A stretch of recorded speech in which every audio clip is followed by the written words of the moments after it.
Bisotokotele manoti, iwakaye,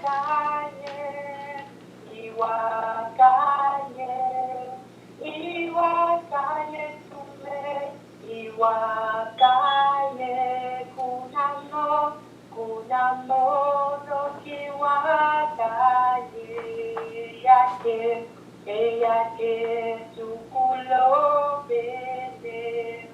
Iwakaye, iwakaye, oh, iwakaye tume, iwakaye, kunamo, kunamo, no iwakaye, yake, yake, tukulo bene, la telema, telema.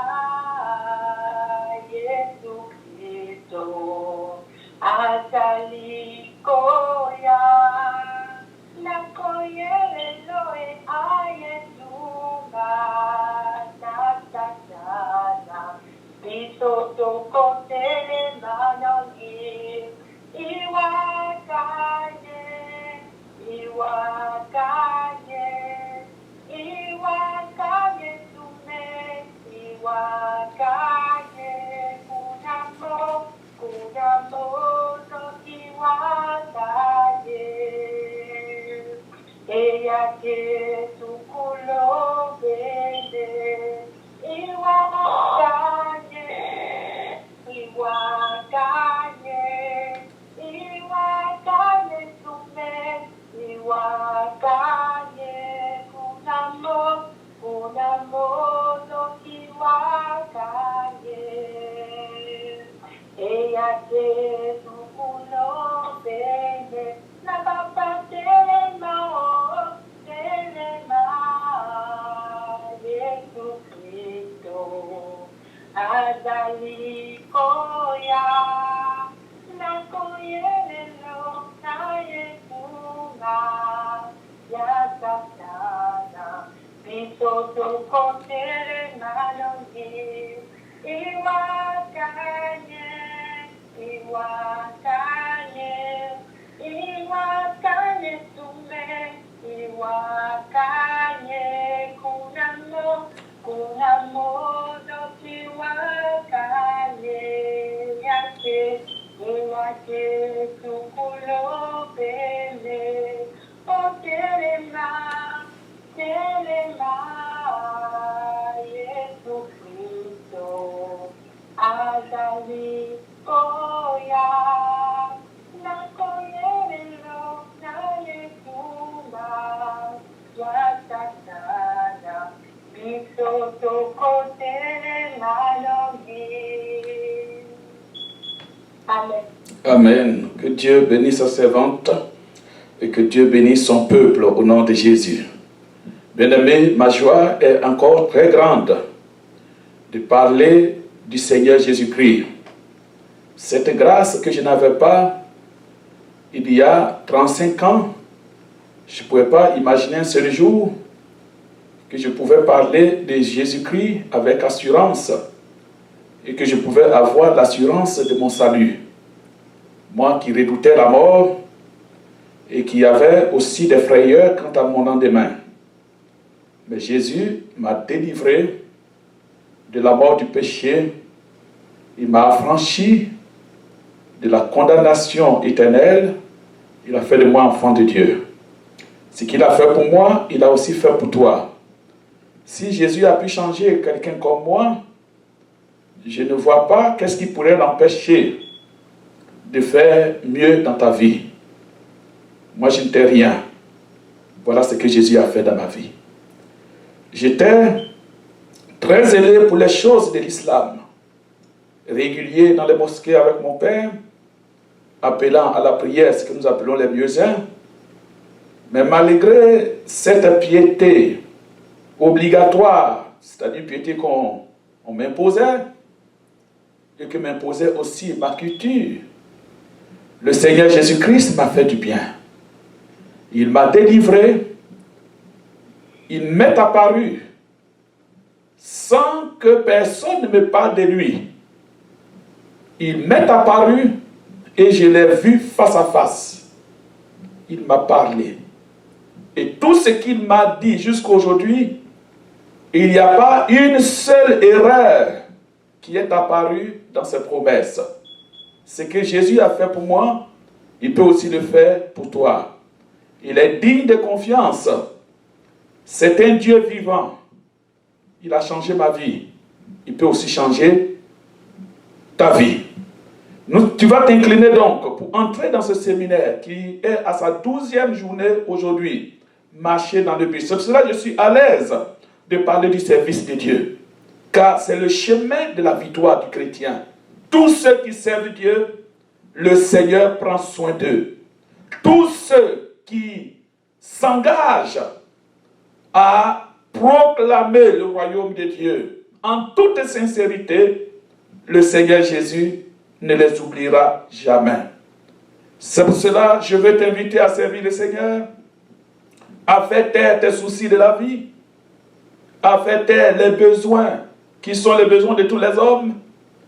Le Seigneur prendra soin de son serviteur ou de sa servante si tu t'engages à le servir. Éternel, c'est le moment d'écouter ta parole. Fais du bien à chacun de tes enfants. Que tous ceux qui entendront ce message, que l'Esprit de Dieu les saisisse, comme tu as saisi Saul de Tarse devenu Paul, comme tu as saisi Simon devenu Pierre, que tu saisisses par ton Saint-Esprit tous ceux qui entendront ta parole. Merci de glorifier Jésus-Christ dans nos vies et de ligoter Satan encore une nouvelle fois au nom de Jésus. Amen. Marcher dans le but, tel est le thème de notre séminaire au nom de Jésus-Christ. Philippiens chapitre 3, le verset 14, l'apôtre Paul déclare ceci: je cours vers le but pour remporter le prix de la vocation céleste de Dieu en Jésus-Christ. Dimanche passé, nous avons parlé de la promesse du Père qui est le don du Saint-Esprit.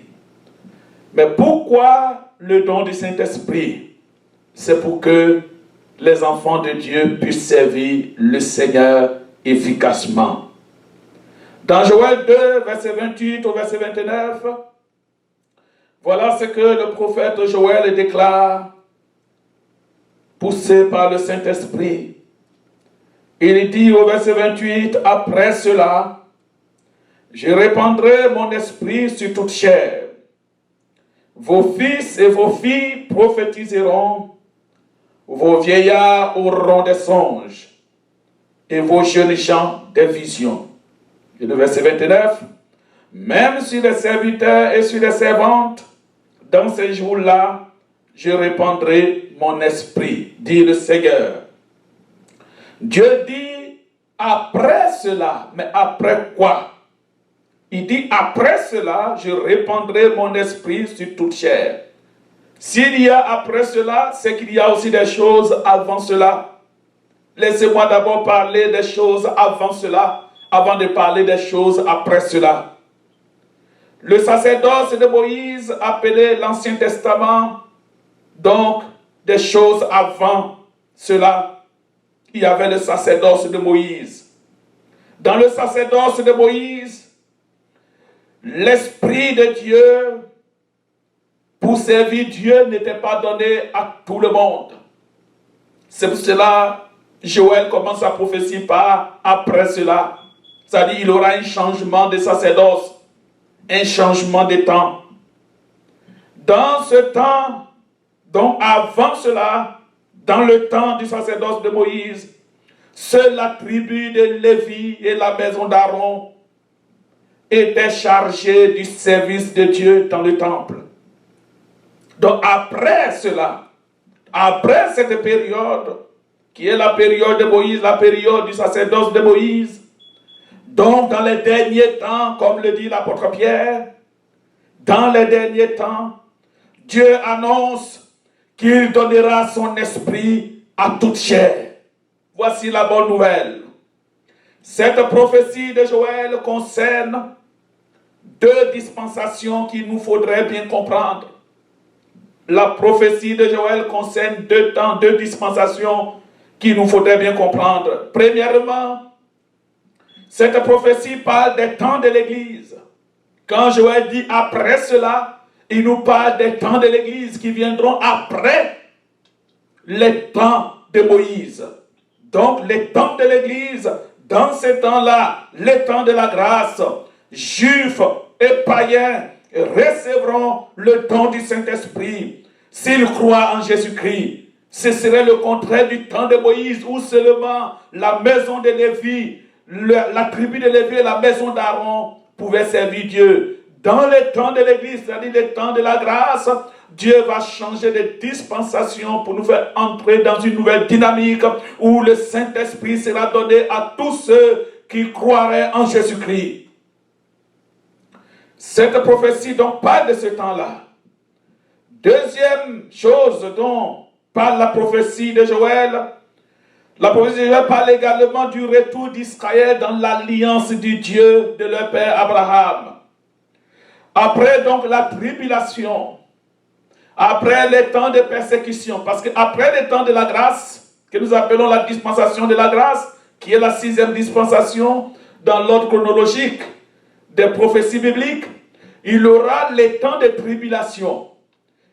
Dans ces temps de tribulation, Israël sera persécuté, Israël sera méprisé, et en ce temps-là, Jésus viendra, il descendra sur le mont des Oliviers et il sauvera son peuple de la destruction de l'ennemi qui aura à sa tête l'Antéchrist.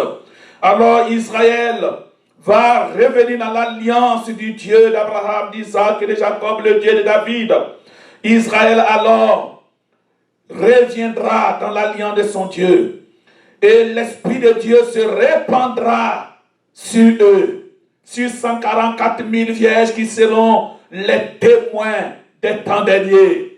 La première catégorie des témoins, ce sont les apôtres. La deuxième catégorie des témoins sera donc ces 144 000 vierges qui vont recevoir une puissance, la plénitude du Saint-Esprit. Et tous ceux qui vont revenir dans l'alliance de Dieu recevront le Saint-Esprit ce jour-là. L'Esprit de Dieu se répandra sur eux, sur toute chair, de toute tribu, de toute race. Et ils proclameront le salut en Jésus-Christ. Alors la prophétie de Joël concerne donc ces deux temps. Premièrement, le temps de l'Église. Et ensuite, le temps de la tribulation où Israël reviendra dans l'alliance du Dieu de leur père. Quand Israël va revenir dans cette alliance, Jésus-Christ sera alors reconnu comme le roi d'Israël, le roi de toutes les nations. Le trône de David sera rebâti. Et alors la gloire de Dieu se répandra sur l'État hébreu. Gloire à Dieu. Dans le livre d'Apocalypse chapitre 1, le verset 7 au verset 8, la Bible dit, « Voici, il vient avec les nuées. » Donc il s'agit de ce temps-là où Jésus viendra sur les nuées. Et tout œil le verra, même ceux qui l'ont percé. Donc Israël le verra parce qu'il viendra pour défendre Israël, pour délivrer Israël des mains de ses ennemis. Et toutes les tribus de la terre se lamenteront à cause de lui. Et l'apôtre Jean dit, oui, amen. Et le Seigneur dit par l'Esprit, je suis l'alpha et l'oméga. Dit le Seigneur Dieu, celui qui est, qui était et qui vient, le Tout-Puissant. Amen. Le Tout-Puissant. Il est notre Seigneur, le Tout-Puissant. Alors dans ce temps-là, la gloire de Dieu apparaîtra sur l'État d'Israël. Donc la prophétie de Joël concerne donc les temps de l'Église et le temps du retour d'Israël dans l'alliance de leur Père, dans l'alliance du Dieu de leur Père. Quand les nations de la terre, à leur tête l'Antéchrist, se ligueront contre Israël pour lui faire la guerre, Jésus, donc le Shiloh, viendra les délivrer Pourquoi nous disons le Shiloh? Parce qu'il tient le sceptre royal dans sa main. Il est le pacificateur. Donc le Shiloh, c'est celui qui fait la paix, celui qui établit la paix. Donc Jésus est le Shiloh parce qu'il est le prince de paix. Pourquoi il est le prince de paix? Il nous a réconciliés avec Dieu. Donc il a fait cesser les guerres. Il a fait cesser la guerre entre Dieu et ses enfants. Donc il nous a réconciliés avec Dieu. Et maintenant, il réconcilie Israël avec Dieu. C'est pour cela qu'on dit qu'il est le Shiloh. Donc il réconcilie Israël avec Dieu et il établit son royaume de paix sur la terre. Gloire à Dieu. Voici donc ce qui va se passer et ce qui concerne la prophétie de Joël. Dans Actes chapitre 1, le verset 4 au verset 8, comme il se trouvait avec eux, donc Jésus se trouvait avec les disciples, il leur recommanda de ne pas s'éloigner de Jérusalem, mais d'attendre ce que le Père avait promis. Donc Jésus fait référence à la prophétie de Joël, en disant aux apôtres, ne vous éloignez pas de Jérusalem, mais attendez ce que le Père a promis, ce qui a été prophétisé par Joël le prophète. Alléluia. Car Jean a baptisé d'eau, mais vous, dans peu de jours, vous serez baptisés du Saint-Esprit. Alors les apôtres réunis lui demandaient, Seigneur, est-ce en ce temps-là que tu rétabliras le royaume d'Israël? Il leur répondit, ce n'est pas à vous de connaître les temps ou les moments que le Père a fixés de sa propre autorité, mais vous recevrez une puissance, le Saint-Esprit survenant sur vous, et vous serez mes témoins à Jérusalem, dans toute la Judée, dans la Samarie, et jusqu'aux extrémités de la terre. La priorité de notre Seigneur Jésus-Christ, pour ses disciples et pour nous, n'est pas de connaître les temps et les moments du rétablissement du royaume d'Israël. Parce que la prophétie de Joël concerne en partie le rétablissement du royaume d'Israël, où l'État d'Israël deviendra serviteur de Dieu, où jeunes et vieillards recevront le Saint-Esprit aussi pour s'exprimer, pour annoncer les oracles de Dieu. Mais Jésus situe les priorités. Il dit aux disciples et à nous autres qui l'écoutons aujourd'hui que ce n'est pas à nous de connaître les temps et les moments que le Père a fixé de sa propre autorité. Il y a des choses qui émanent directement de la souveraineté de Dieu. Nous devons nous contenter de la portion de la révélation que Dieu nous fait et nous contenter de son explication. Laisser à Dieu de nous révéler ce qui est caché. Alléluia. La priorité pour notre Seigneur, pour nous, est le don du Saint-Esprit. La priorité, ce n'est pas de connaître les temps et les moments de ces événements que le Père a fixés de sa propre autorité. Mais il dit, le Saint-Esprit surviendra sur nous. Et quand il va venir sur nous, qu'est-ce qu'il va faire? Le Saint-Esprit survenant sur vous, et vous serez mes témoins. Il leur promet de ne pas s'éloigner de Jérusalem, mais le Saint-Esprit survenant sur vous, et vous serez mes témoins à Jérusalem, dans la Judée, dans la Samarie, et jusqu'aux extrémités de la terre. Le Saint-Esprit descendra sur toi, et il te changera en témoin de Jésus-Christ. Gloire à Dieu. Cela nous révèle l'œuvre initiale du Saint-Esprit dans la vie de celui qui le reçoit. Le Saint-Esprit vient premièrement pour te changer en témoin. Vous serez mes témoins. Le jour de la Pentecôte, l'Esprit de Dieu va descendre. Et la prophétie de Joël se réalisera le jour de la Pentecôte. Ils étaient tous ensemble dans le même lieu. Ils étaient tous ensemble dans le même lieu. Donc ils étaient en communion. Ensemble dans le même lieu sous-entend qu'ils avaient tout en commun. Ils avaient un même cœur. Ils invoquaient le même Dieu. Ils avaient les mêmes aspirations. Ils menaient le même combat.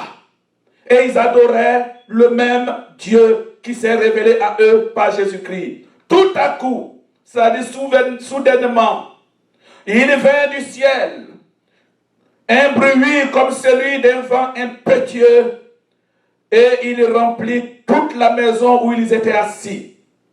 Des langues semblables à des langues de feu leur apparurent, séparées les unes des autres, et se posèrent sur chacun d'eux. Chacun a reçu une langue de feu. Ce n'était pas une grande boule qui s'est répandue dans la salle, mais chacun avait reçu sa portion. Ce que Dieu t'a donné, c'était pour toi. C'est pour cela que quand Dieu te fait un don, il le fait à quelqu'un d'autre. Tu ne pourras jamais remplacer l'autre. C'est le Saint-Esprit qui donne et qui distribue. C'est pour cela que le chrétien rempli du Saint-Esprit ne peut pas être jaloux de l'œuvre du Seigneur accomplie par un instrument choisi par le Seigneur. Chacun a reçu une langue de feu qui s'est posée, séparée les unes des autres. Et ils furent tous remplis du Saint-Esprit et se mirent à parler en d'autres langues, selon que l'Esprit leur donnait de s'exprimer. Gloire à Dieu. L'Esprit de Dieu est descendu sur eux. Et ce qui est intéressant, c'est la déclaration de l'apôtre Pierre. Alors Pierre, au verset 14, alors Pierre se présentant avec les 11, parce que c'était un jour de récollection, dont Jérusalem était pleine d'étrangers, le monde était nombreux et beaucoup avaient accouru pour venir voir ce qui se passait. Se présentant avec les 11, éleva la voix et parla en ces termes. Hommes juifs, et vous tous qui séjournez à Jérusalem, sachez ceci et prêtez l'oreille à mes paroles. Ces gens, ce que vous voyez, ne sont pas ivres. Il est vrai que des chrétiens ont parfois ce mauvais caractère de boire du vin pour se rendre à l'église. Mais ici, ce n'était pas l'œuvre du vin. Parce que la joie du vin est de courte durée. L'alcool, sa joie est de courte durée. Mais la joie du Saint-Esprit demeure toujours. Ces gens ne sont pas ivres, comme vous le supposez, car c'est la 3e heure. C'est la 3e heure. Et cette 3e heure correspond à 9 heures du matin. Donc il est impossible que quelqu'un soit ivre à 9 heures du matin. Mais c'est ici ce qui a été dit par le prophète Joël. C'est ici l'accomplissement de la prophétie du prophète Joël. Dans les derniers jours, dit Dieu, je répandrai de mon esprit sur toute chair. Vos fils et vos filles prophétiseront. Vos jeunes gens auront des visions et vos vieillards auront des songes. Oui, sur mes serviteurs et sur mes servantes. Dans ces jours-là, je répandrai de mon esprit et ils prophétiseront. Alléluia. Cette première génération, ce que j'appelle, ils sont les pères de la génération des premiers témoins. La Pentecôte a engendré la première génération des témoins de Jésus-Christ. Nous faisons partie de cette première génération des témoins de Jésus-Christ. Quand le royaume d'Israël sera établi et que le Saint-Esprit descendra sur les fils et sur les filles, ils constitueront la deuxième génération des témoins de Jésus-Christ. Alors le Saint-Esprit, quand il descend sur nous, la première chose qu'il fait, c'est de nous changer en témoins. Il fait de toi un témoin. La définition d'un témoin, c'est une personne qui certifie ou peut certifier quelque chose. Une personne qui peut témoigner quelque chose qu'elle a vu. Une personne en présence de qui s'est accompli un fait et qui est appelé à l'attester en justice. Tout témoignage doit reposer sur 2 piliers. Tout témoignage doit reposer sur 2 piliers. Le premier pilier d'un témoignage vrai, c'est ce que nous avons vu. Et le deuxième pilier d'un témoignage, c'est ce que nous avons entendu. Dans le livre de Luc, Luc chapitre 7, le verset 18 au verset 22, le Seigneur Jésus-Christ, voici ce qu'il répond aux disciples de Jean. Luc chapitre 7, le verset 18 au verset 22. Jean fut informé de toutes ces choses par ses disciples.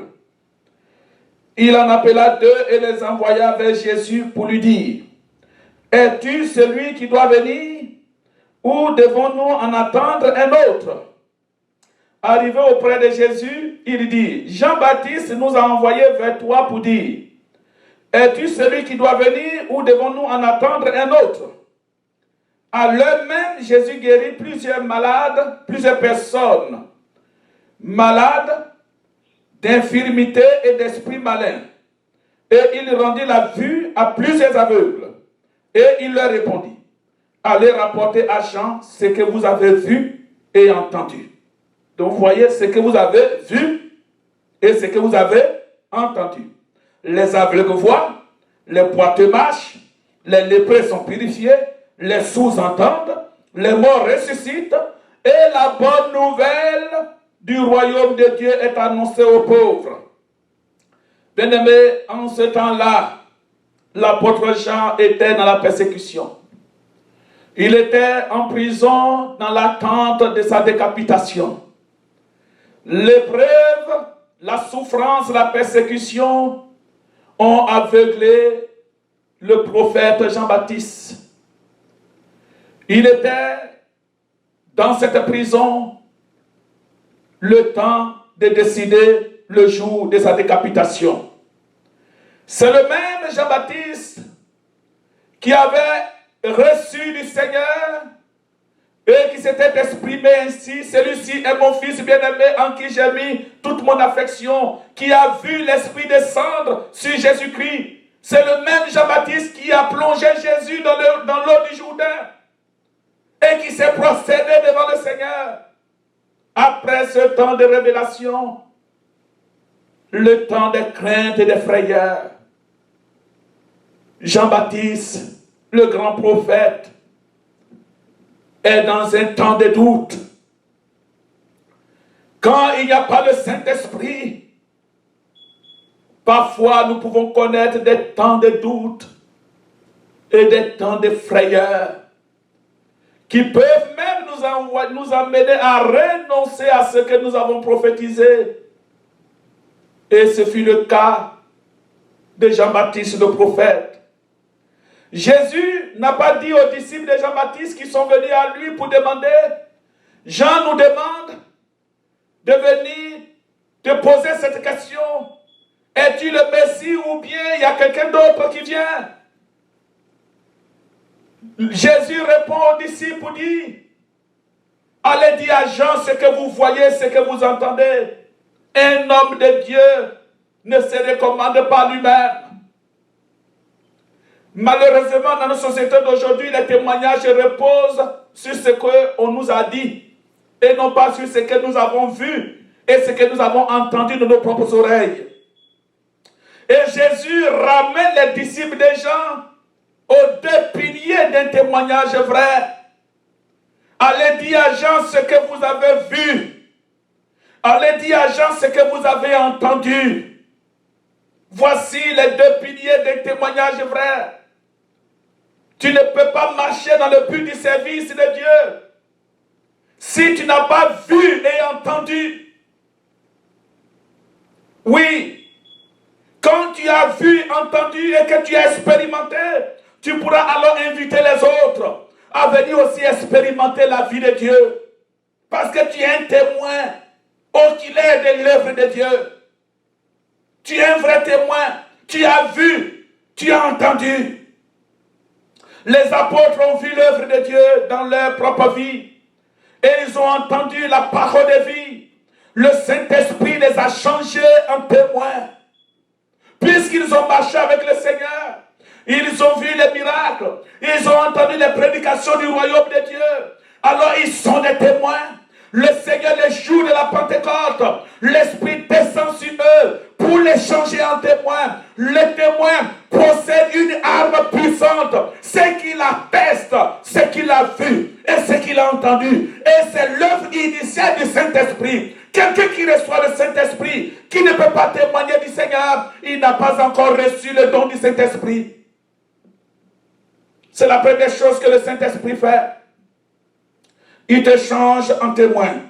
Alléluia.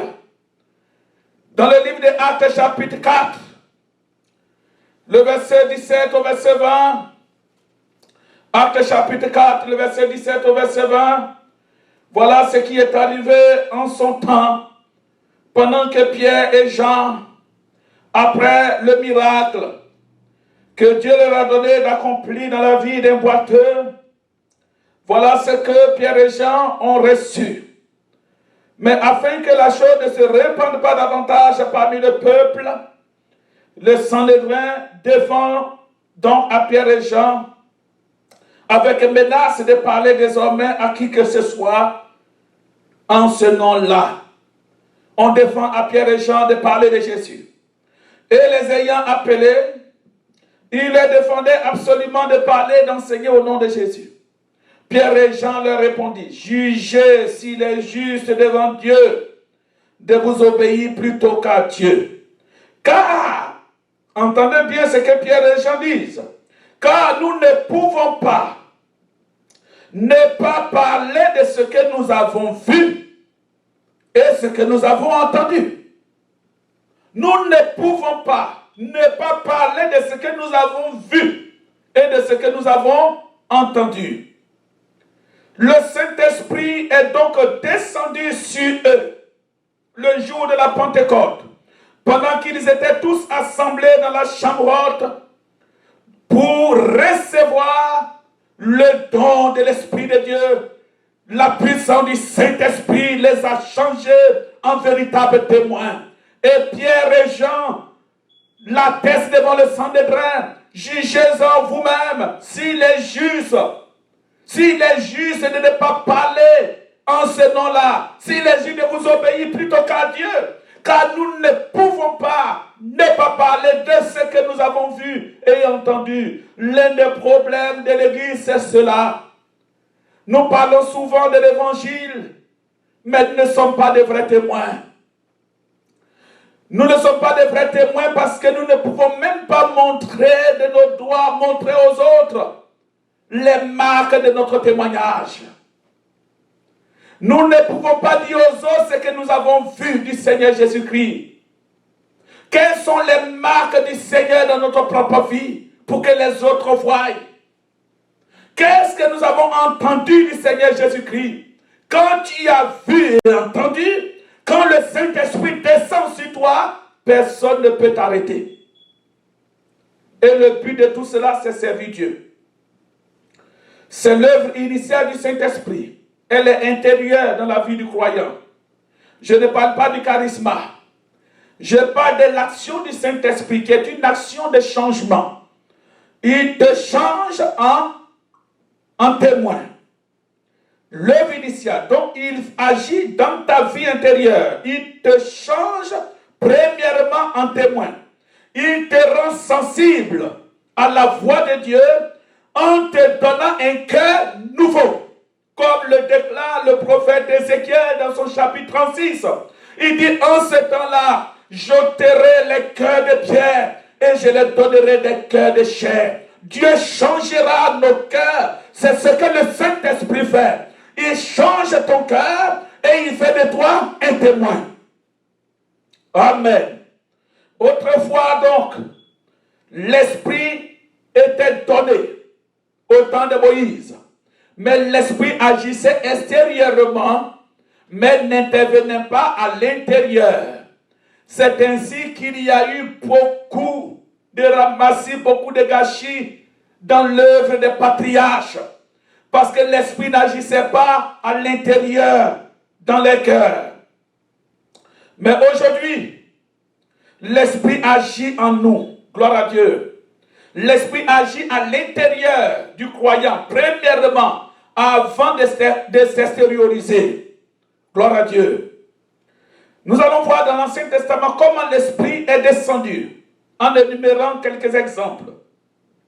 L'Esprit est descendu sur Saoul. Dans 1 Samuel chapitre 10, il est dit que l'Esprit est descendu sur Saoul et le Saint-Esprit l'a changé. Comme le dit le prophète Samuel. L'Esprit te changera quand tu prophétiseras avec la garnison de prophètes que tu vas rencontrer. L'Esprit a changé Saoul, mais pour combien de temps? Pour 48 heures. Après cela, le péché l'a rattrapé. Les 70 anciens, dans Nombre chapitre 11, ont reçu le Saint-Esprit. Et même l'Esprit de Dieu leur a donné de s'exprimer. Ils ont prophétisé. Mais ils n'ont pas prophétisé longtemps. Parce que l'Esprit n'agissait pas à l'intérieur. L'Esprit agissait extérieurement. Or, leur intérieur était pourri. C'était des cœurs remplis de jalousie et de déloyauté envers Moïse. L'Esprit s'est tu. Mais l'Esprit est descendu sur Eldad, comme nous l'avons dit dimanche. Dieu aime, ou celui qui aime Dieu. L'Esprit est descendu sur Médad, celui qui affectionne Dieu. Quand l'Esprit est descendu sur eux, alors qu'ils n'étaient pas dans la tente d'assignation, mais ils étaient dans le camp, mais hors de la tente. L'Esprit est descendu sur eux. Et l'Esprit s'est manifesté puissamment. On les a vus, on les a entendus prophétiser. Cela préfigure l'œuvre de la Pentecôte. Comment l'Esprit allait agir de façon permanente dans la vie du croyant. Le Saint-Esprit nous est donc donné pour servir Dieu et aussi pour nous marquer en Christ. Amen. Donc l'Esprit nous est donné pour servir Dieu, mais aussi pour nous marquer en Christ. Le jour de la Pentecôte, le Saint-Esprit est descendu pour les changer, mais aussi pour les marquer. Quand tu reçois le Saint-Esprit, tu es changé et tu es marqué. Dans 2 Corinthiens chapitre 1, 2 Corinthiens chapitre 1, à partir du verset 21, voilà ce que l'apôtre Paul dit aux chrétiens de Corinthe, à partir du verset 21.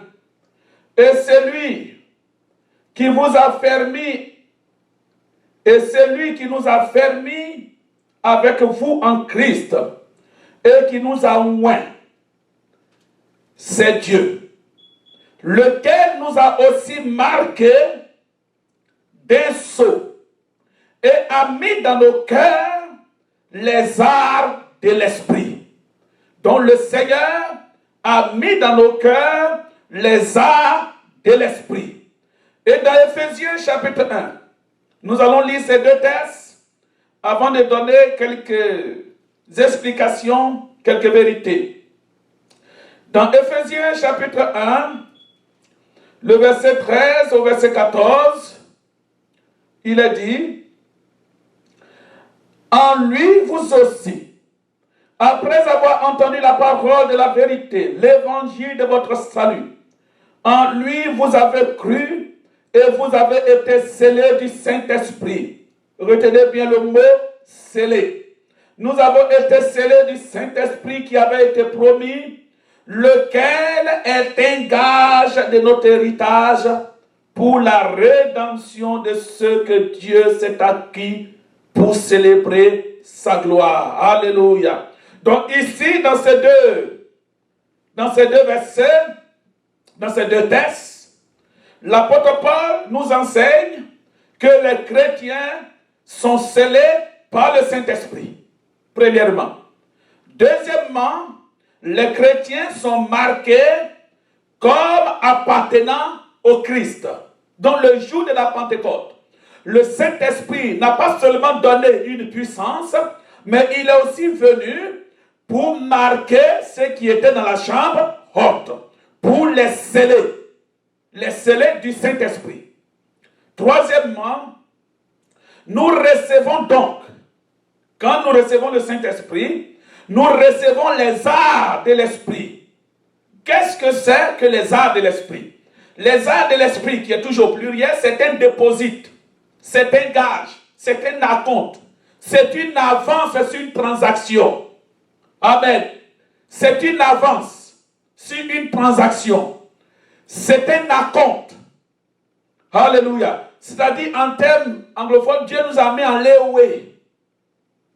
Jésus revient. Mais en attendant qu'il vienne, voici les marques qui sont sur nous pour dire que nous sommes à lui désormais et qu'il revient bientôt. C'est pour cela l'apôtre Paul dit que celui qui n'a pas l'Esprit du Seigneur ne lui appartient pas. Alléluia. Le Saint-Esprit qui nous est donné pour le service n'est pas seulement la promesse de Dieu, il est aussi le son de Dieu. Nous sommes comme des documents qui ont reçu le son de Dieu. Les esclaves et le bétail, autrefois, étaient marqués du sceau. Le sceau de leur maître. Et ce sceau était la preuve qu'ils appartiennent à celui-ci. De tels sceaux laissaient des marques extérieures. Mais le sceau du Saint-Esprit s'imprime premièrement dans nos cœurs. C'est pour cela, quand tu reçois le Saint-Esprit, il y a un changement intérieur qui se produit. Le Saint-Esprit surviendra sur vous et vous serez mes témoins. Donc, il y a un changement qui s'est opéré dans la Pentecôte. Alléluia. C'est ce changement que préfiguraient Eldad et Médad. Et les 70 anciens sont aussi l'image du chrétien charnel qui confesse Jésus de la bouche, mais dont le cœur est imperméable aux choses de Dieu. Que Dieu nous en fasse grâce.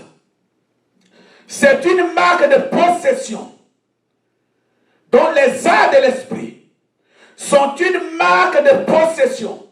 Le sceau de l'Esprit de Dieu sur nous sont une marque de possession. Oui, établissant les droits de propriété sur nous. Qui est notre propriétaire? C'est Dieu. Par Jésus-Christ. Par qui le Saint-Esprit nous a marqués pour Dieu.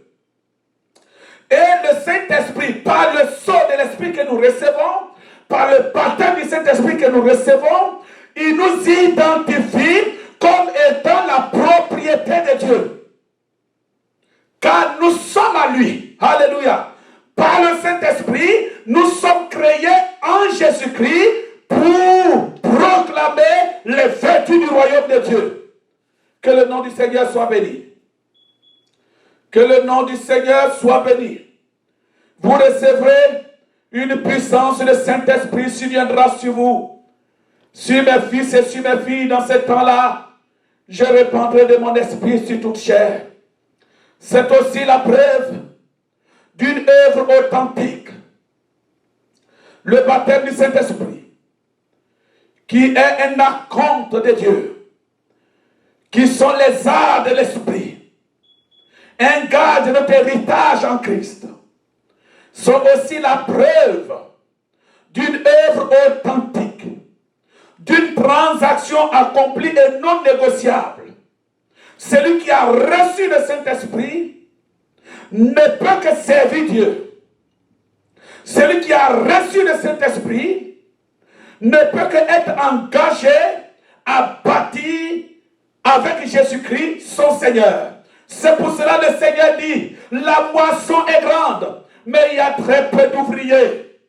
Priez donc le maître de la moisson qu'il envoie des ouvriers dans la moisson. Parce que dans ces temps derniers, les gens pensent que le Saint-Esprit, c'est un esprit spectaculaire. Non, c'est le don de Dieu, c'est un gars, c'est un acompte, c'est une marque, c'est un sceau. Ce sont les arts de l'esprit, la marque de l'appartenance à Dieu. Quand tu as reçu le Saint-Esprit, quelque chose se produit dans ta vie immédiatement. Quelque chose se produit dans ta vie. Tu prends une autre direction. La direction de ta vie change. La vision de ta vie change. Aucune iniquité ne peut dominer sur toi. Tu es propre à t'humilier devant Dieu. Tu es propre à avancer toujours. Tu deviens un témoin. Tu vois l'œuvre de Dieu. Tu as entendu le message du royaume. Tu as vu l'action du Saint-Esprit dans ta vie. Tu peux proclamer le Seigneur partout. Dieu t'envoie le proclamer. Il t'envoie proclamer. Il t'envoie proclamer le Seigneur. Il t'envoie proclamer les vertus du royaume de Dieu en tout lieu. Partout où Dieu t'envoie, tu proclames le royaume de Dieu. Et le but de tout cela, c'est le service. Dieu te donne donc ces qualifications pour que tu serves Dieu. Le don du Saint-Esprit, c'est pour que tu serves Dieu. À aucun moment et pour rien au monde, le Saint-Esprit ne fait de toi un super-homme. Le Saint-Esprit ne fait pas de toi un homme puissant, mais il fait de toi un instrument en qui Jésus est puissant. Alléluia. Il faut comprendre bien cela pour que tu restes dans la dimension d'un simple serviteur, dans la dimension d'un serviteur, d'un ouvrier du Seigneur, en attendant la bienheureuse espérance. Vous recevrez une puissance, le Saint-Esprit surviendra sur vous et vous serez mes témoins. L'Esprit de Jésus-Christ est donc répandu sur nous, sur chacun, pour que nous puissions servir le Seigneur. Ce baptême du Saint-Esprit, cette portion de l'Esprit que nous recevons, sont un acompte de notre héritage en Christ. Ce sont les arts de l'Esprit, une marque de notre appartenance à Dieu, le sceau de Dieu sur nous, pour dire que j'arrive vous chercher, mais pour que nous soyons identifiés, le Seigneur a mis sur nous une marque qui est le Saint-Esprit, qui a fait de toi un témoin, qui a fait de moi un témoin. Et nous tous qui sommes les témoins de Jésus-Christ, nous formons la maison de Dieu. Alléluia. C'est pour cela, pour terminer, je vais lire 2 versets pour comprendre donc l'utilité dans le ministère du Saint-Esprit. Maintenant que tu es changé en témoin, je dis bien, tu es changé en témoin. Tu n'es pas changé en magicien. Tu n'es pas changé en féticheur. Tu es changé en témoin. Et le Seigneur t'utilisera comme un témoin pour annoncer ce que tu as vu et ce que tu as entendu. Amen. Ce que tu as vu et ce que tu as entendu. Tout autant où tu témoigneras ce que tu as vu et ce que tu as entendu, le Seigneur accomplira de grandes choses au travers de toi. Il utilisera ta bouche pour briser des liens du péché, pour amener les hommes à la vraie délivrance. Il utilisera tes mains pour donner la vie aux morts, tout autant où tu resteras dans la dimension d'un témoin. Mais en aucun moment, le Saint-Esprit ne fait de toi un ange.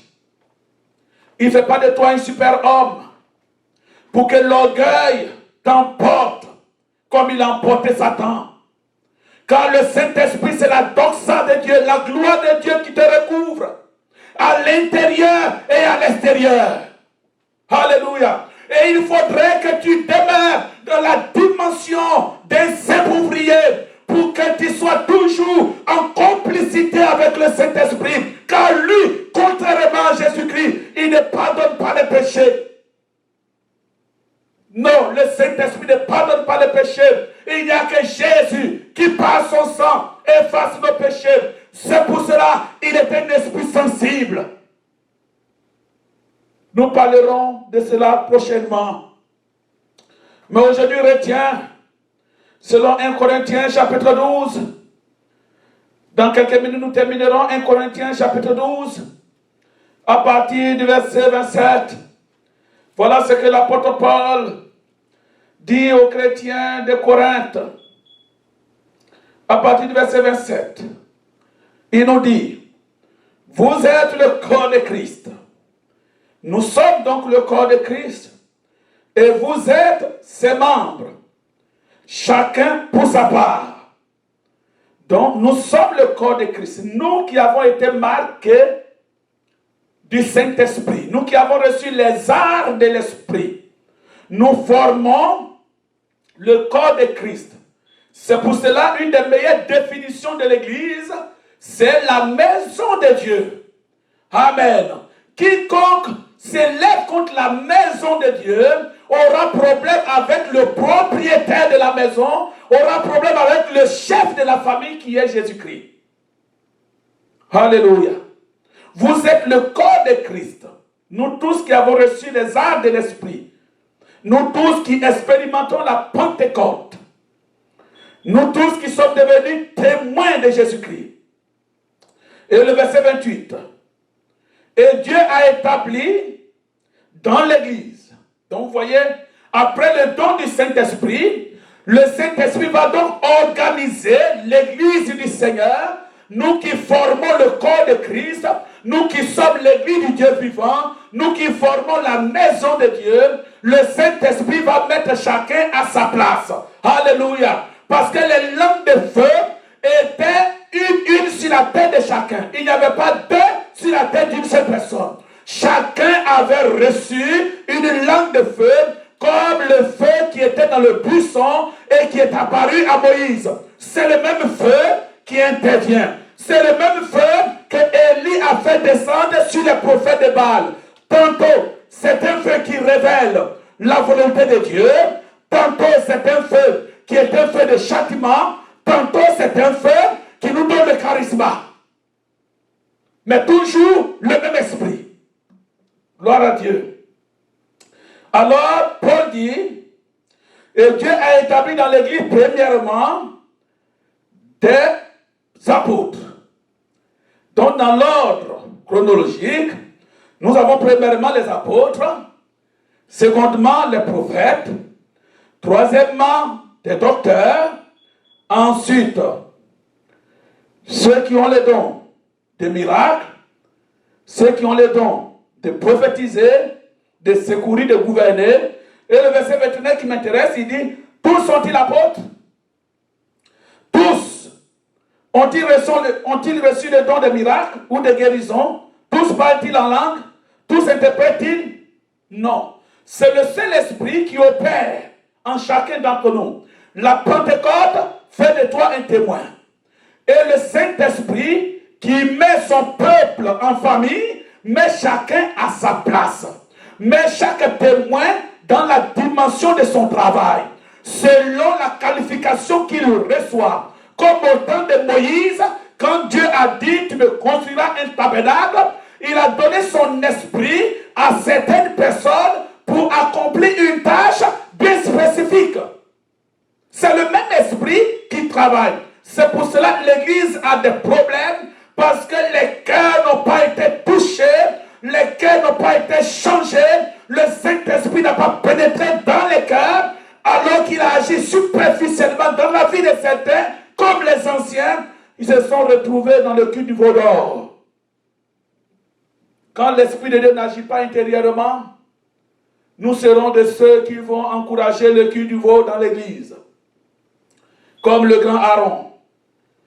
Dans Éphésiens chapitre 4, pour terminer, verset 4, verset 7, le verset 11 du livre d'Éphésiens, l'apôtre Paul, il a donné beaucoup d'épîtres de doctrine, beaucoup d'épîtres doctrinales, beaucoup d'épîtres pastorales, au sein desquelles se trouvent des grandes lignes doctrinales qu'il faut maîtriser pour ne pas faire des faux pas. À partir du verset 4, voilà ce que Paul dit. Il y a un seul corps et un seul esprit. Donc, nous sommes d'accord qu'il y a un seul corps et un seul esprit. Comme aussi vous avez été appelés à une seule espérance par votre vocation. Il y a un seul Seigneur, une seule foi, un seul baptême, un seul Dieu et Père de tous, qui est au-dessus de tous et parmi tous et en tous. Il nous situe dans l'unité de la foi. Il dit, nous sommes tous un.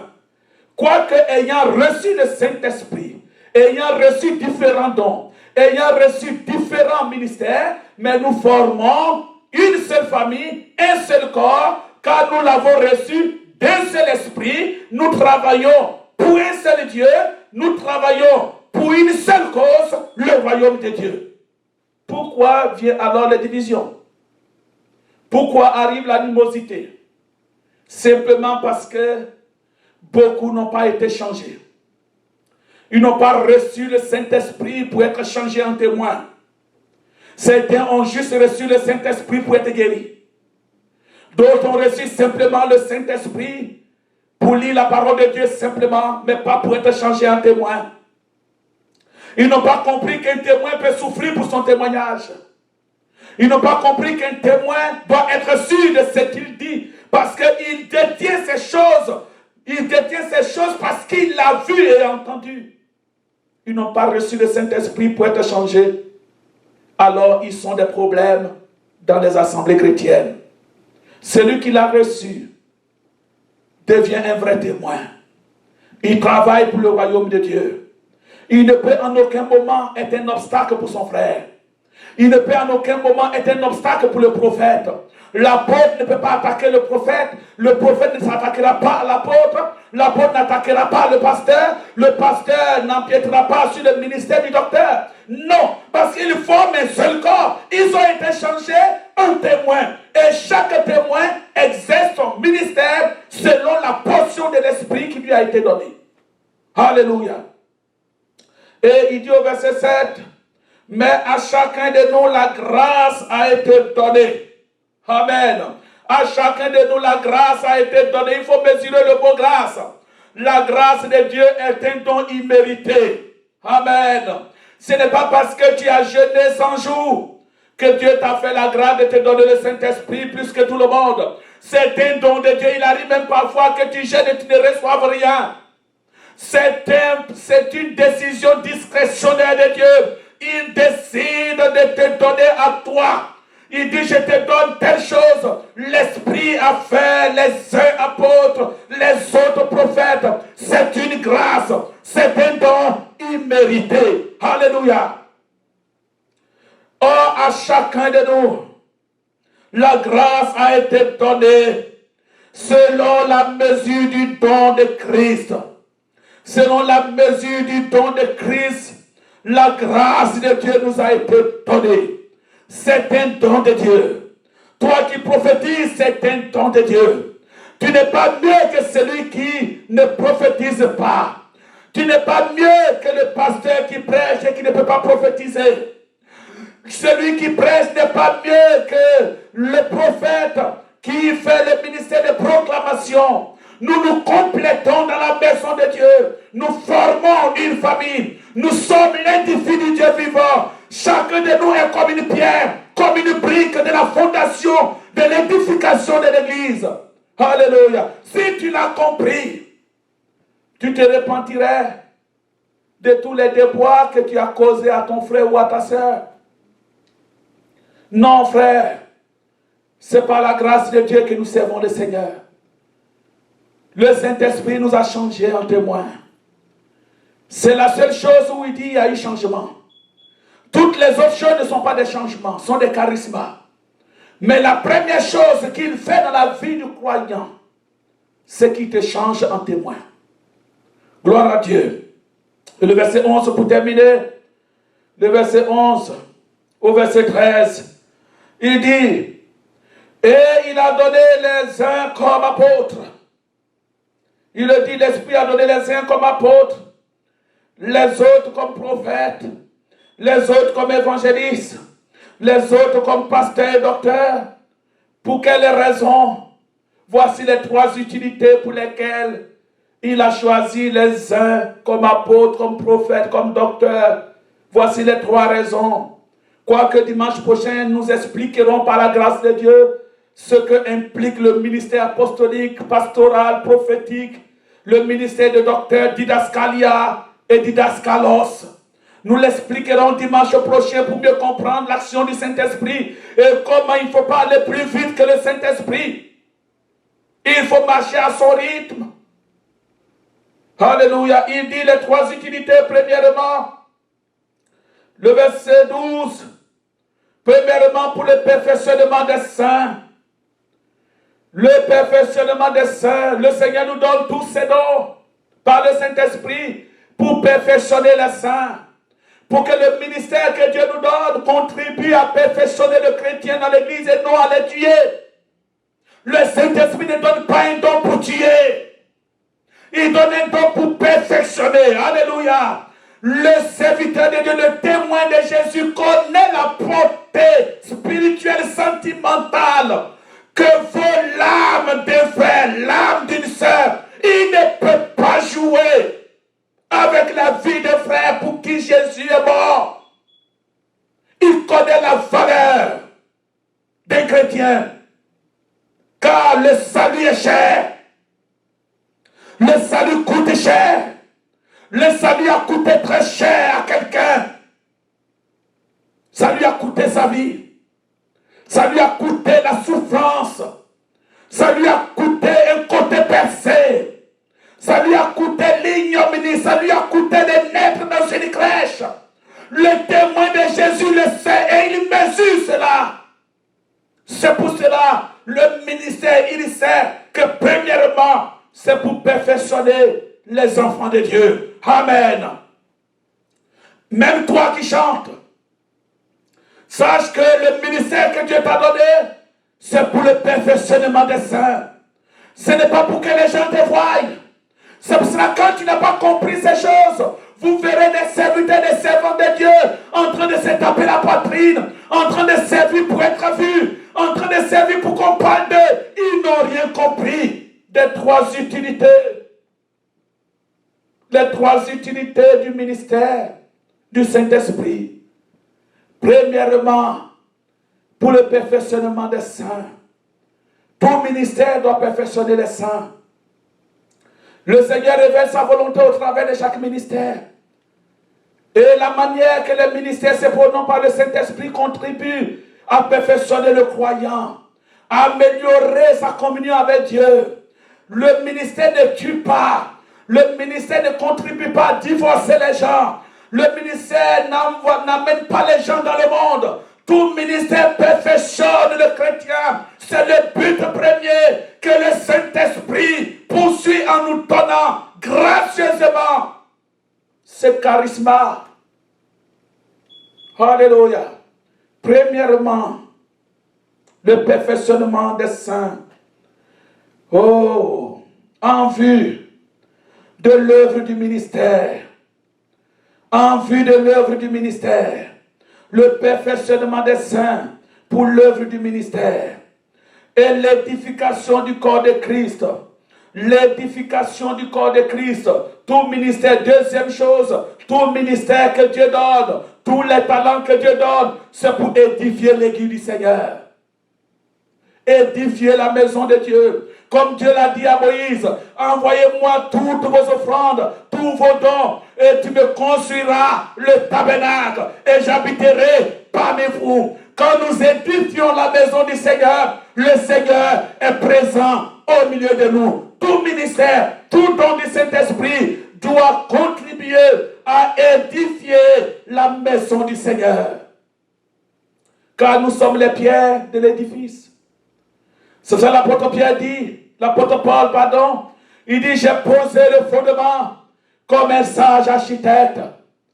Et un autre bâtit dessus, que chacun prenne garde à la manière dont il bâtit. Car l'œuvre de chacun sera manifestée. L'œuvre de chacun sera éprouvée. Le Seigneur jugera du travail de chacun. Tu es une pierre dans l'édifice du Seigneur. Même toi, qui n'a jamais pris la Bible dans l'église, sache aujourd'hui que tu es important dans la maison de Dieu. Tu es une pierre dans l'édifice. Chacun de nous est une pierre. Une personne ne vaut pas deux pierres. Une personne est une pierre. Alléluia. Le jeune comme le grand, le petit comme le vieillard. C'est pour cela Joël dit, dans ces temps derniers, Dieu répandra son esprit sur toute chair. Les jeunes gens prophétiseront. Les jeunes gens, les jeunes filles prophétiseront, auront des visions. Et les vieillards auront des songes. L'Esprit de Dieu se répandra sur nous. D'abord, pour le perfectionnement des saints. Pour l'édification de la maison de Dieu. Et aussi la troisième utilité, pour l'œuvre du ministère. L'œuvre du ministère, c'est la proclamation au monde extérieur de la puissance de Jésus-Christ, de la puissance de l'évangile de Jésus, de la puissance de la croix, nous-mêmes étant le premier modèle, nous-mêmes étant le premier témoignage, nous-mêmes étant les premiers instruments que le Seigneur a délivrés. Et le monde sait, et le monde verra la puissance de la croix qui a changé nos propres vies en vue de l'œuvre du ministère. Voici les 3 utilités pour lesquelles le Saint-Esprit nous donne gracieusement les dons et les ministères. Les dons et les ministères ne te mettent pas au-dessus de l'autre. Nous sommes tous égaux. Nous sommes tous des pierres dans l'édifice du Seigneur. Chacun doit jouer son rôle. Nous avons reçu le Saint-Esprit comme les arts de Dieu, la marque qui nous donne d'appartenir au Seigneur, qui sont le sceau de l'appartenance à Dieu, un acompte de notre héritage éternel en Christ. Maintenant que nous sommes marqués du sceau de Dieu par le don du Saint-Esprit, l'Esprit de Dieu maintenant se manifeste, s'exprime extérieurement, premièrement pour perfectionner l'Église, perfectionner les saints, les chrétiens, les rendre parfaits. Révéler les caractères de Christ, enseigner dans l'Église, fait partie du perfectionnement des saints. L'édification de l'Église. Nous construisons l'Église du Seigneur par des projets d'évangélisation. Nous construisons l'Église du Seigneur par des temps de baptême, par des temps de visite. Nous édifions l'Église du Seigneur par la formation des jeunes. Nous édifions l'Église du Seigneur par faire comprendre à la génération de maintenant qu'ils sont l'Église de demain. Nous préparons ainsi la survie de l'Église. Cela fait partie de l'édification de l'Église. Et l'œuvre du ministère, la proclamation, le charisme, l'expression puissante du Saint-Esprit au monde extérieur. Que Dieu te bénisse. Marche dans le but, mon frère. Demeure dans ce but. Reste conforme à la vision du Seigneur. Sache que les dons et les ministères qui te sont donnés gracieusement éprouvent aussi l'état de ton cœur. Reste humble. Le don ne fait pas de toi un surhomme. Et le don du Saint-Esprit, même dans la résurrection des morts, même quand Dieu t'utiliserait dans des dons miraculeux, dans des charismes, des puissances et des feux, reste un simple ouvrier. Que l'orgueil ne te change pas. Nous demeurons des hommes. Et c'est le Saint-Esprit qui s'exprime. C'est le charisme, l'expression du Saint-Esprit au monde extérieur pour attester de ce que nous avons vu et ce que nous avons entendu. Marche dans le but. Marche dans le but pour remporter le prix de la vocation céleste de Dieu en Jésus-Christ. Que Dieu vous bénisse au nom de Jésus. Amen.